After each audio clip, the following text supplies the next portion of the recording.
این نورسان اشتراکچیان آزمون ورزشی حربی وطنپرور در سال 2026 از ناحیه واسه می باشند. در دور نهاییوی آزمون همه مؤسسه‌های تحصیلات میانه عمومی اشتراک ورزیده داوطلب راحت برای اشتراک به دوره ولایتی آن هستند. این باوری اشتراکچیان از آمادگی هیئت‌های دسته‌های مکتبیان در این آزمون گواهی می‌دهند.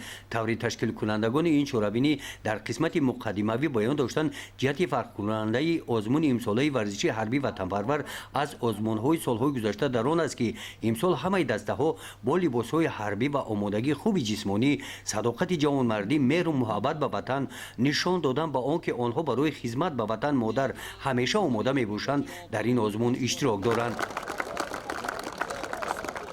آزمون ورزشی حربی وطنپرور در ناحیه واسه طبق نظامنامه ادامه یافت. به هر یک دسته امکان داده شد که از روی شرط‌های در نظامنامه پیشنهاد گردیده مهارت دستوی خود را نمایش دهند. رفتی آزمون را کمیسیای صلاحیت‌دار نمایندگان کمیته اجرایی حزب خلقی دموکراتیک تاجیکستان، بخش کار با جوانان و ورزش، اتفاق کسبه کارمندان ساحه معارف، مؤسسه دولتی مددگار مدافع بهاگذاری کردند.